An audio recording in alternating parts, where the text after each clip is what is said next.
How India Changed the World Through Spirituality by David Rousseau. Introduction. Long before psychology became a science, before theology was codified, before the language of self-improvement or mindfulness existed, a civilization in South Asia was grappling with a question that still resonates today. Who am I? In India, spirituality has always been woven into daily life. It was never confined to temples or rituals. Philosophy, poetry, governance, art, science, and ordinary life all reflected a pursuit of inner truth. While other cultures explored the outer world through conquest and architecture, India turned its gaze inward, examining consciousness with the same precision others applied to mapping lands. From the sacred chants of the Vedas to the quiet beneath the Bodhi tree where the Buddha reached enlightenment, from the principle of non-violence embraced by Mahatma Gandhi, India not only practiced spirituality, it codified it,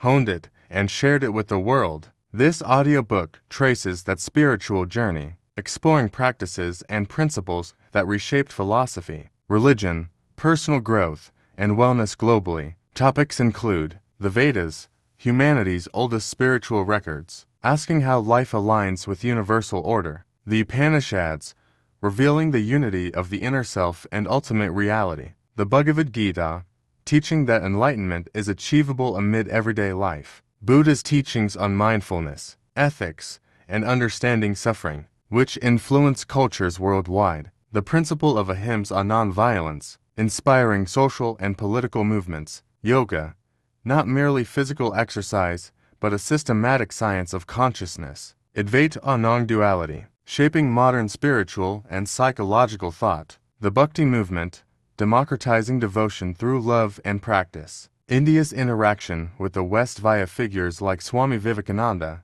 spreading Vedanta and yoga globally; contemporary intersections of Indian wisdom with neuroscience, therapy, leadership, and ethics. India's global influence arose not from armies or empires, but from consciousness itself. Its most enduring exports were methods of awakening rather than material goods. The message remains eternal.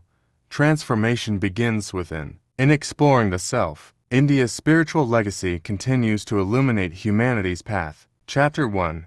The Dawn of Sacred Sound, the Vedic Vision. Long before formal religion or organized philosophy, the people of ancient India were attuned not just to the world, but to the subtle currents of existence itself. This was the era of the Vedas, humanity's oldest surviving spiritual texts. More than hymns or rituals, they were investigations into the laws underlying life, composed by sages seeking answers to enduring questions. What sustains the universe? Is there a guiding intelligence behind life? How can humans live in alignment with cosmic law? This cosmic order, called TTA, was understood to flow through the stars, rivers, seasons, and human hearts alike. Chanting a Vedic mantra was more than recitation. It was tuning into the rhythm of the cosmos. Sound itself became a bridge between the internal and external worlds. The Vedas planted the seeds for what we might now call spiritual science. They explored meditation, death, time, and consciousness as systematically as mathematics or astronomy. Spirituality was not a separate realm. It infused governance, society, art, and daily life. To live fully was to move in harmony with TTA, honoring the sacred flow in every thought, action, and breath. Hearing these ancient chants today is more than a historical exercise. It is a window into a civilization seeking connection with the eternal. The Vedas invite us to listen deeply, reflect, and awaken to the invisible threads that weave all existence together. Chapter 2. The Upanishads, the Discovery of the Self. As the Vedic hymns echoed, a new voice emerged, one that turned inward to explore the eternal within. The Upanishads, profound philosophical texts, shifted spirituality from ritual performance to introspective insight. The sages who authored the Upanishads asked, "Who am I beyond body, mind, or social identity? What is the origin of consciousness itself? How is the self linked to the infinite?" Their radical insight: the Atman inner self is one with Brahman ultimate reality. Divinity is not distant, but resides within every being. The external and internal, finite and infinite, are unified. The Upanishads were practical, not merely theoretical. Meditation, reflection, and ethical conduct became ways to realize this truth. Self-knowledge was the highest wisdom, unlocking freedom from suffering and illusion. Their language poetic, symbolic, and paradoxical encourages silence, introspection, and the dissolving of boundaries between self and universe. India, through these texts, pioneered an early form of consciousness studies, a systematic inquiry into mind, awareness, and existence itself. The Upanishads invite us to look beyond fleeting externalities and recognize a profound truth. The deepest journey is within. Chapter 3, the Bhagavad Gita, Spirituality in Action. If the Upanishads focused on inner discovery, the Bhagavad Gita shows that spiritual awakening can be lived amid the challenges of the world. Set on a battlefield, the dialogue between Prince Arjuna and Krishna addresses moral uncertainty, yet its lessons extend far beyond the story of war. Faced with duty and conscience, Arjuna learns from Krishna that action should not be abandoned to fear or desire, but performed with awareness, detachment, and devotion. The Gita presents three paths of spiritual practice: karma yoga, selfless action without attachment to outcomes; bhakti yoga, surrender to the divine through devotion; jnana yoga, knowledge that sees reality clearly, beyond illusion. Its revolutionary message: enlightenment is not reserved for monks in isolation. One can achieve awakening while fully engaging with daily life. The Gita demonstrates that spirituality and worldly duty can coexist as partners in conscious living. Its wisdom is timeless, transcending culture and religion, offering guidance for living purposefully, courageously, and ethically. The Gita reminds us, the battlefield of life is also the arena of awakening, where every action is a step toward liberation. Chapter 4, the Buddha, Compassion as a Global Force. In the 6th century BCE, a prince named Gautama left the comforts of palace life to confront the suffering he saw in the world. Sitting beneath the Bodhi tree, he attained awakening, becoming the Buddha, the awakened one. His insight was simple, yet profound. Suffering is universal, but liberation is possible. Unlike the metaphysical explorations of the Vedas or Upanishads, the Buddha's teachings were practical. He asked, "What is the nature of suffering? How can it be understood and transcended? How can life be lived with awareness, compassion, and wisdom?" The Buddha offered the Four Noble Truths and the Eightfold Path, a structured guide to ethical living, mindful awareness, and inner transformation. Meditation, mindfulness, and ethical conduct were not just practices, they were tools for awakening. Through this radical compassion, Buddhism spread far beyond India's borders, influencing philosophy, ethics, psychology, and culture across Asia. Its emphasis on mindfulness now informs modern psychology, neuroscience, and global wellness movements. The Buddha demonstrated that spiritual evolution does not require ritual or hierarchy. It requires observation, reflection, and the cultivation of a heart that is awake and compassionate. His life and teachings remind us that enlightenment is not an abstract goal. It is an active, living process. In the story of the Buddha, we see spirituality in motion, a force that transforms the individual and radiates outward, touching countless lives. It is a legacy that continues today, calling humanity to awaken, act with compassion, and realize the profound potential within each moment. Chapter 5, Ahimsa, the Power of Nonviolence. Among India's most profound spiritual gifts to the world is the principle of ahimsa, the practice of nonviolence, rooted in ancient Vedic thought and deeply nurtured in Jainism. Ahimsa is more than a moral guideline, it is a way of life, a recognition that all beings share the same essence, the same sacred spark. Ahimsa teaches that true strength is not measured by force or conquest, but by restraint, compassion, and respect for life. It asks us to act with mindfulness, to consider the impact of every thought, word, and deed on the world around us. Centuries later, Mahatma Gandhi transformed this spiritual principle into a tool for social and political change. Through nonviolent resistance, Gandhi demonstrated that moral courage could challenge empires, overthrow injustice, and ignite movements for freedom across the globe. His life showed that the inner discipline of ahimsa, when practiced with unwavering commitment, becomes an unstoppable force for transformation. Ahimsa is not merely passive, it is active, intentional, and profoundly creative. It calls us to confront hatred with love, oppression with truth, and conflict with understanding. In doing so, it reshapes both the individual and society. This principle has influenced leaders and movements worldwide, from Martin Luther King Jr.'s civil rights struggle to modern advocacy for peace, justice, and environmental stewardship. Ahimsa reminds us that the true power of humanity lies not in domination, but in the courage to act with conscience, compassion, and integrity. In embracing non-violence, India offered the world a radical vision that change begins not with weapons or force, but with the awakening of the heart. Ahimsa is both a spiritual discipline and a revolution, showing that the path to transformation is always inward first, then outward, reaching far beyond the self. Chapter 6.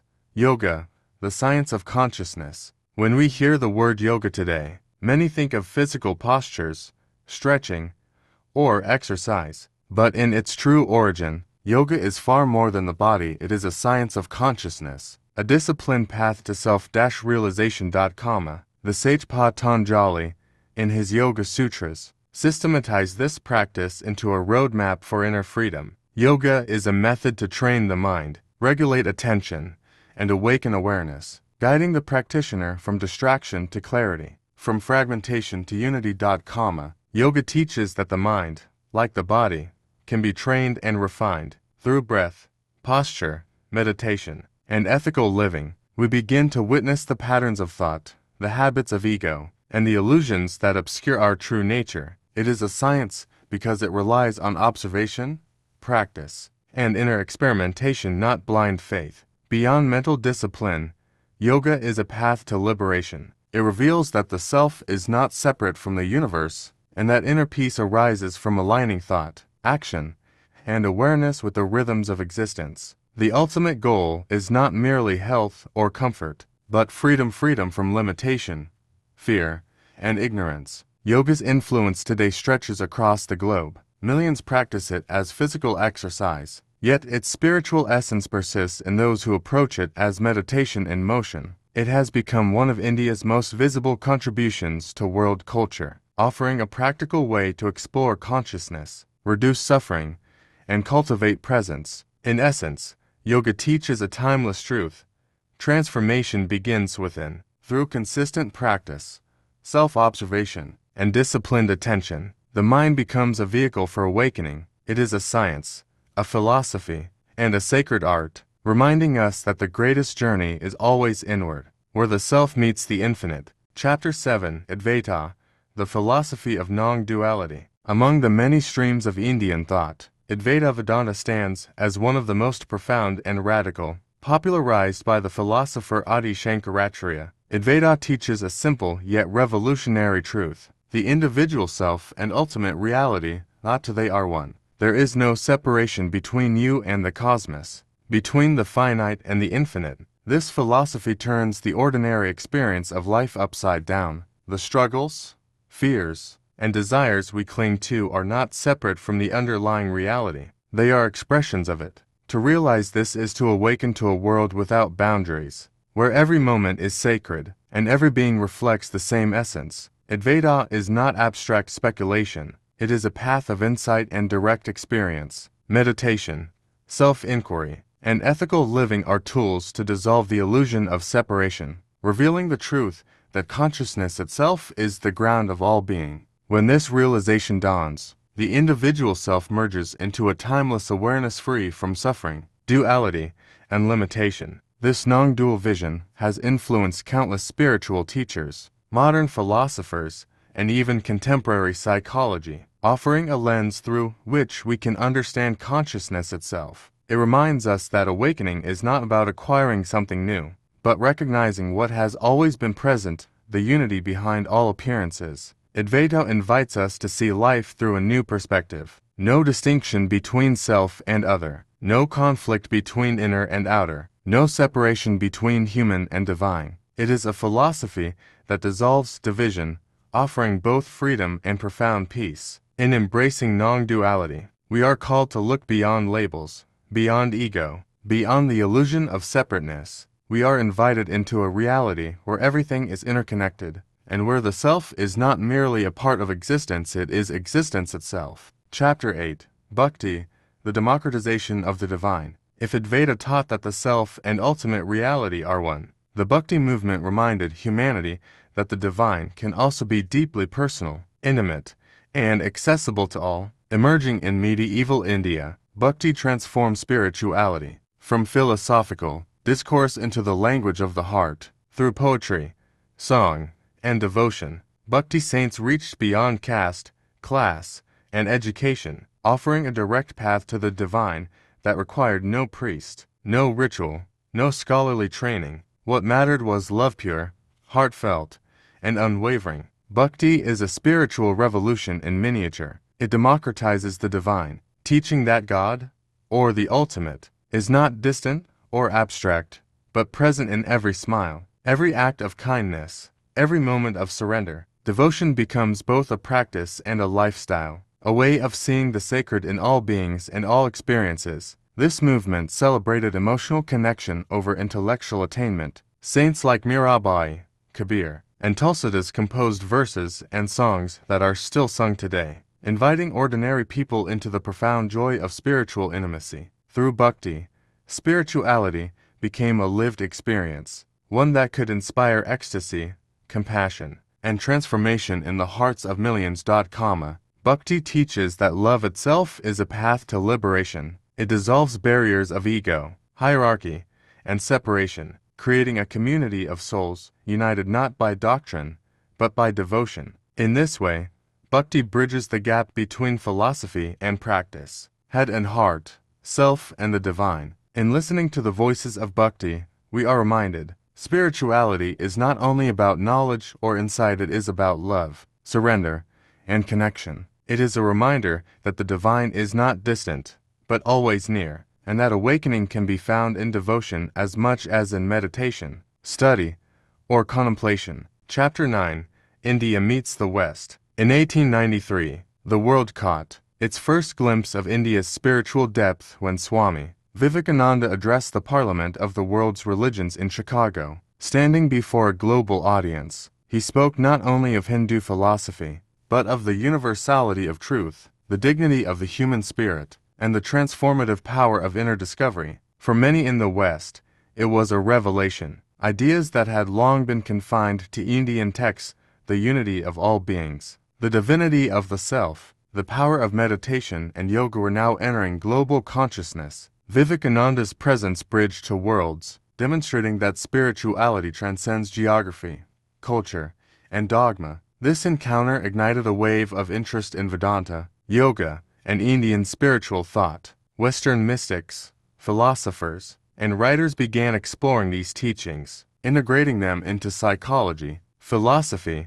and even literature. Over time, Indian wisdom influenced the rise of modern meditation practices, the mindfulness movement, and the New Age spiritual renaissance. Vivekananda's message was simple, yet profound. The highest goal of life is self-realization, achievable not in isolation, but through engagement with the world, guided by love, courage, and awareness. India's spiritual traditions were no longer hidden behind walls of temples or texts. They were now tools for humanity at large, accessible to all who sought insight. The meeting of East and West was not merely a cultural exchange. It was a transmission of consciousness. It reminded the world that the deepest transformation is inward, and that the wisdom of a civilization can ripple outward to inspire change, creativity, and awakening across continents. In that moment, India became more than a land of history, art, and philosophy. It became a beacon of spiritual possibility, offering a path for the world to explore the inner life, discover the self, and awaken to the infinite. Chapter 10.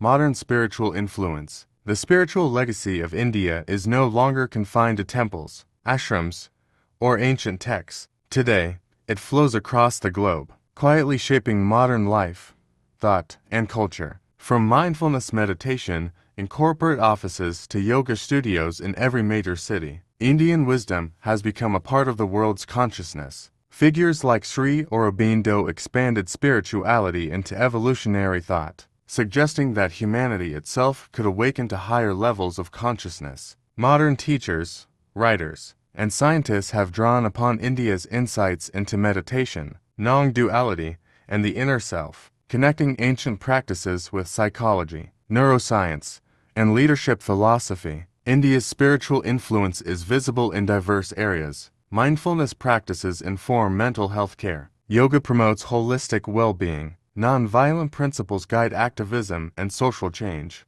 And the philosophy of oneness inspires ethical frameworks for global cooperation. Its teachings remind us that transformation begins within, and that personal awakening can ripple outward, influencing communities, societies, and even nations. This modern synthesis shows the timeless relevance of India's spiritual heritage. Ancient wisdom meets contemporary science. Meditation meets cognitive psychology. Devotion meets personal growth. Across the world, people are discovering that these practices are not relics of history, they are practical tools for living with clarity, compassion, and purpose. In embracing these teachings, humanity participates in a silent revolution. India's spiritual DNA continues to shape thought, ethics, and consciousness itself, demonstrating that true power lies not in technology, wealth, or conquest but in awareness, inner transformation, and the awakening of the heart. The journey that began with the Vedas, the Upanishads, the Gita, and the Buddha now lives in classrooms, clinics, studios, and daily life across the globe. India's spiritual gifts are no longer distant, they are here, now, inviting every seeker to explore, awaken, and transform both themselves and the world around them. Conclusion: the inner revolution continues. Throughout history, India has changed the world not through conquest or commerce, but through consciousness. Its greatest contributions are not measured in monuments or empires, but in the awakening of the mind and heart. From the hymns of the Vedas to the meditations of the Buddha, from the devotion of Bhakti saints to the non-violent action of Gandhi, India's spiritual legacy has been a guide for humanity in discovering its own potential. The story we have traced is a story of inner evolution. The Vedas taught us to listen to the cosmos. The Upanishads taught us to look within. The Bhagavad Gita showed that enlightenment is possible in action, while the Buddha revealed the transformative power of compassion and mindfulness. Through ahimsa, yoga, and non-dual philosophy, India offered practical tools for living consciously, ethically, and fully. When Indian spirituality met the West, it sparked a global awakening shaping psychology, philosophy, meditation, and wellness practices worldwide. Today, this influence is everywhere. In the quiet of meditation, the rhythm of yoga, and the practice of mindful living, it is a reminder that the most profound change begins inside. India's message is timeless. The transformation of the world begins with the transformation of the self. Every act of awareness, compassion, and love becomes a ripple that spreads far beyond the individual. Spirituality is not an escape from life, it is the art of living fully, consciously, and in harmony with the eternal. As we close this journey, we carry forward a simple truth. Awakening is always possible, and it starts within. The inner revolution that India began thousands of years ago continues today, inviting every seeker to step into their own consciousness, discover the divine within, and shape a world guided not by power or fear, but by awareness, compassion, and love.